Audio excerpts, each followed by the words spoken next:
My name is Evelyn Harper. I'm 27 years old, and until one quiet Tuesday afternoon, I believed I was in one of those rare, solid relationships people don't talk about much, because nothing dramatic ever happens in them. My boyfriend, Daniel Reeves, and I had been together just over 2 years. Not the whirlwind kind, not toxic, not messy, the steady kind. The kind where you start talking about leases and furniture instead of just weekend plans. We didn't live together yet, but most nights blurred into each other anyway. His toothbrush permanently stationed in my bathroom.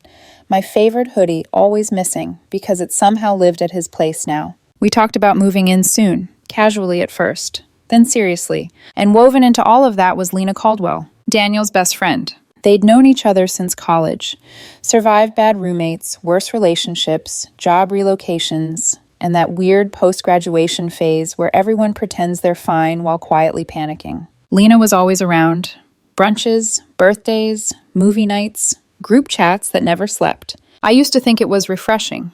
How loyal she was, how protective, how she always showed up. I trusted her. Which is probably why, when she texted me last Tuesday, "Hey, Evelyn, can we grab coffee? Just us. I need to talk to you about something important."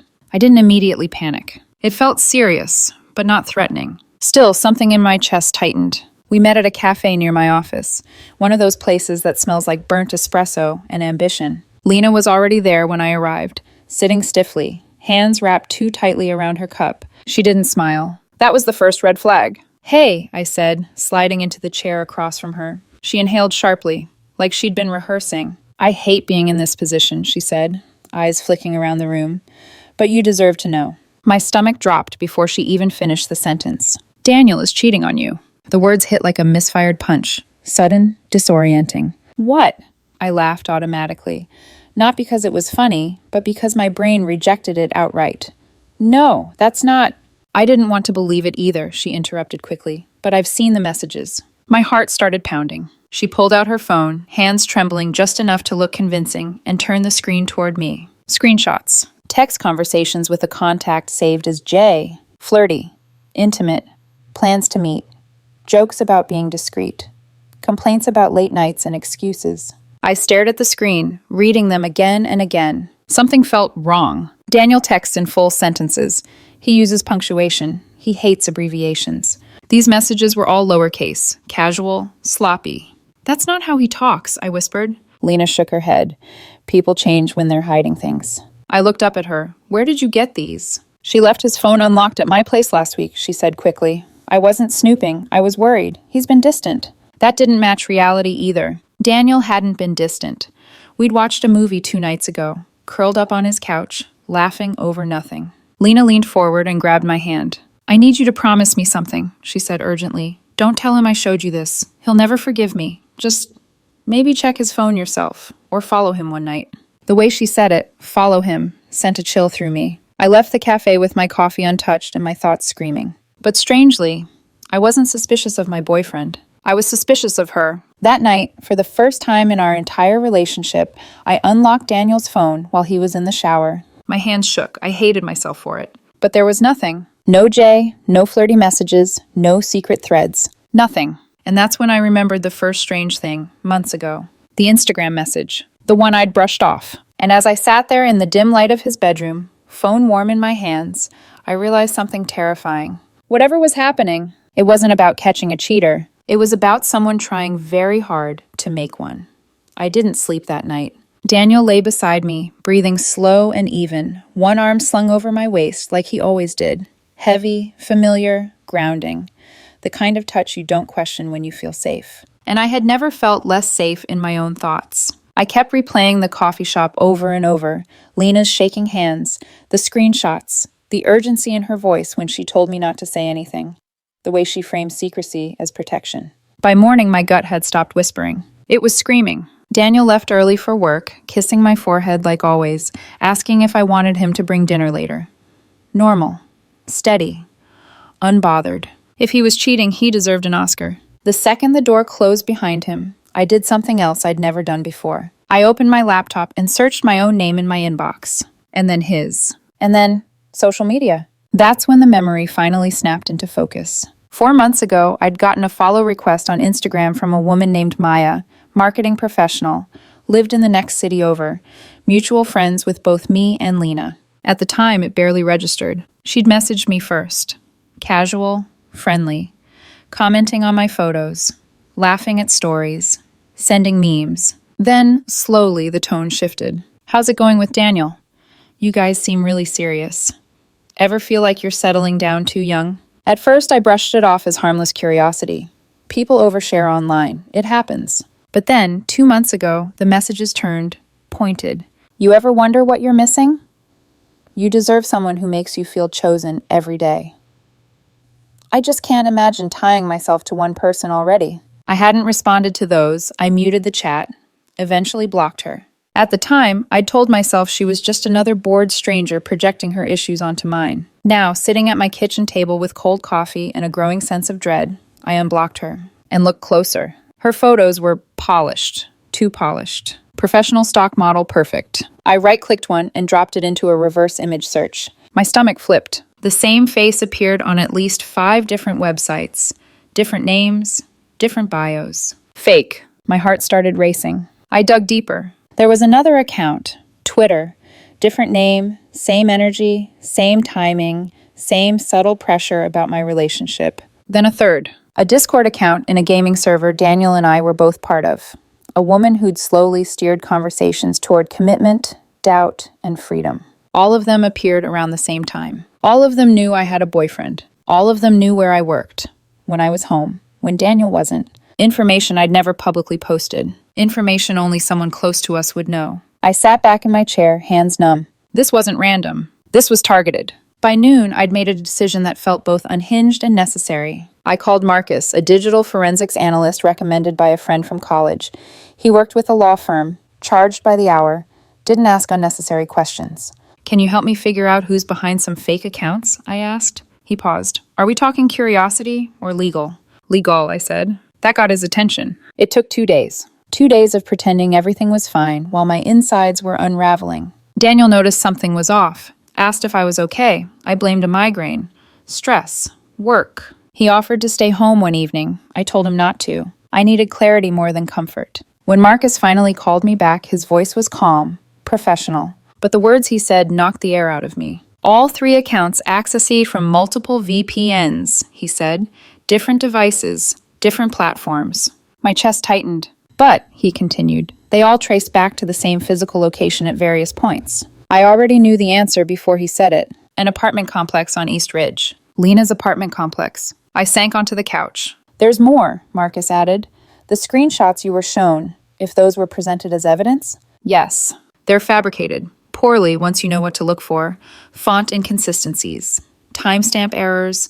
Edited text bubbles. I closed my eyes. This wasn't suspicion anymore. This was proof. Someone had spent months trying to dismantle my relationship from the inside. And that someone was the woman who'd sat across from me in a cafe, gripping my hand, telling me she was doing this for my own good. I thanked Marcus and paid him more than I'd planned to. That night, I didn't confront anyone. Instead, I planned. I unblocked all 3 fake accounts and sent them the same message. Hey, I've been thinking about what you said. Want to meet up? 2 responded within an hour. The third took longer, but replied before midnight. All eager, all suggestive, all too familiar. One suggested Thursday evening, when Daniel's at his book club. He did have book club Thursdays. Another suggested Friday lunch, since you work from home Fridays.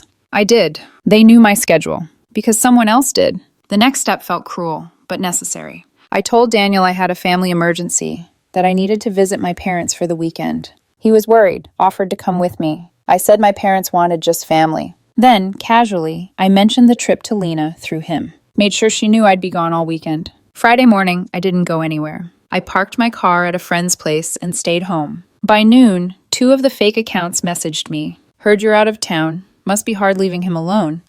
Weekend away from the ball and chain. Freedom feels good, doesn't it? That evening, Lena texted Daniel, inviting him over for a girls' night since I was gone. He said yes. That's when the 3rd account messaged me. Your boyfriend's hanging out with his friend tonight. Wonder what they're really doing. I stared at the screen, hands steady now. No panic. No doubt. Only resolve. Because whatever Lena thought she was protecting, she was about to be exposed. By the time Daniel left for Lena's place that Friday evening, my hands had stopped shaking. That scared me more than anything. Fear means uncertainty. Panic means doubt. Calm means you already know the truth. I watched his location dot move across my phone, not because I didn't trust him, but because I needed timing, precision, control. He texted me when he arrived. Made it. You okay, babe? Yeah, I replied. Miss you already. It wasn't a lie. That was the most painful part. I waited exactly 45 minutes. Long enough for comfort to settle in. Long enough for assumptions to form. Then I drove. I parked a block away from Lena's apartment complex, heart thudding, but mind razor sharp. I didn't go inside. Not yet. Instead, I called Daniel. Hey, I said softly. So, my parents' situation isn't as bad as we thought. I might come home tonight instead of Sunday. There was a pause, a small one. Normal. Processing. Oh, he said, sounding genuinely relieved. That's good. I'm at Lena's. Want to meet us here? No, I said quickly. Actually, can you come home? I just want to see you. No hesitation. Of course. Give me 30 minutes. I hung up and watched. Daniel left the building less than 5 minutes later. He didn't look guilty. He didn't look nervous. He looked annoyed at traffic. I waited another 15 minutes before approaching the building myself. When I knocked, Lena opened the door almost immediately. Her smile froze when she saw me. Oh, she said. I thought you were out of town. Plans changed, I replied evenly. Can I come in? She hesitated, then stepped aside. Her apartment smelled like vanilla candles and something sharper underneath. Stress, maybe. Her laptop sat open on the coffee table. Discord was visible on the screen. I didn't sit down right away. Lena, I said, my voice calm to the point of sounding detached. We need to talk.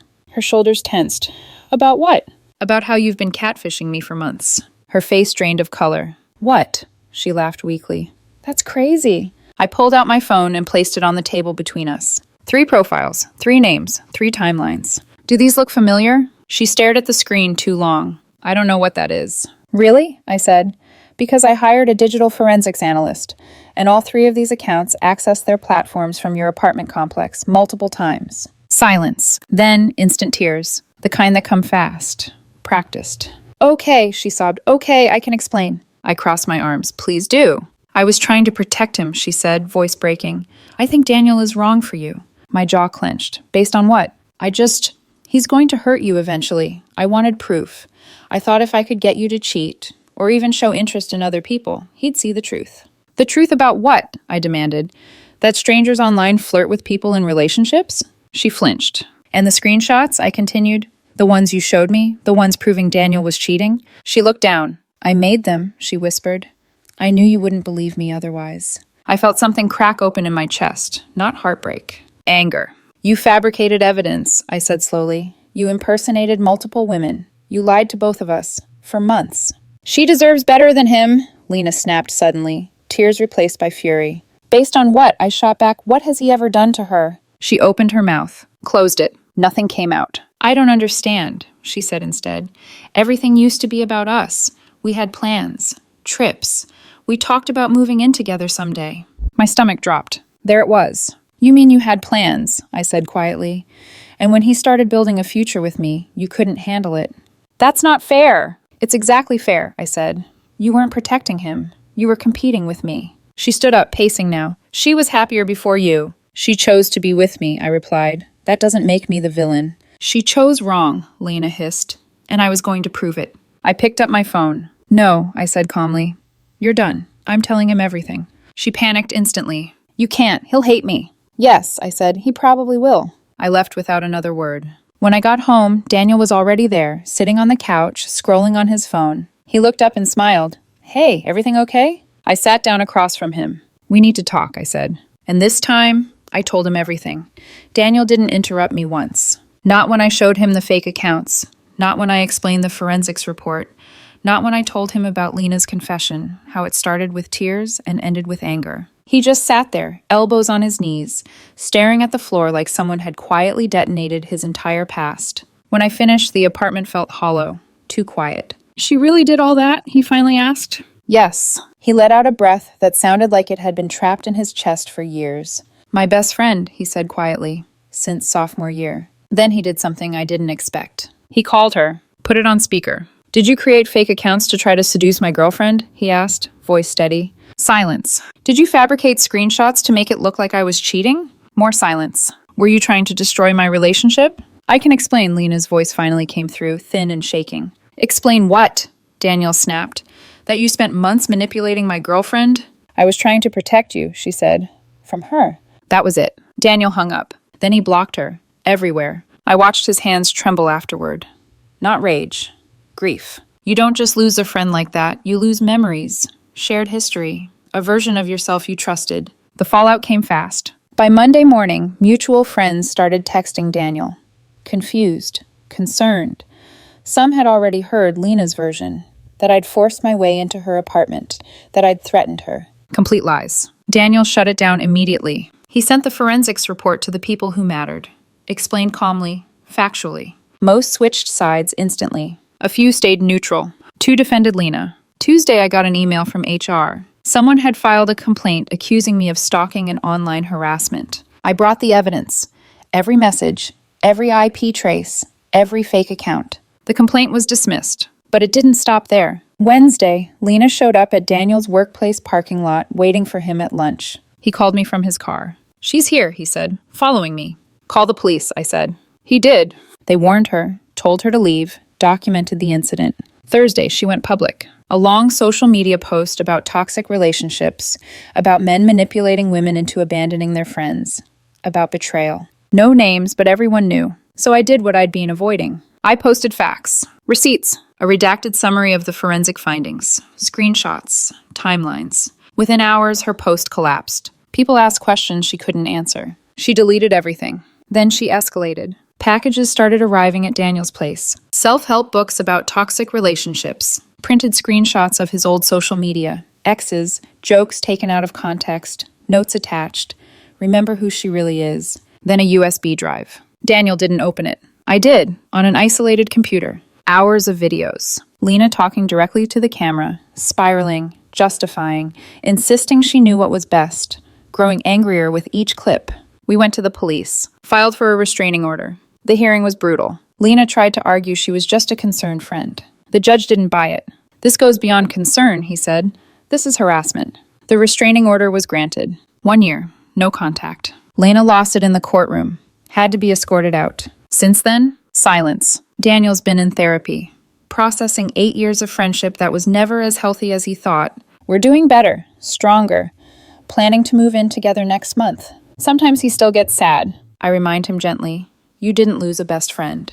You lost someone who couldn't stand seeing you happy without her at the center. Real friends don't compete with your joy. They protect it.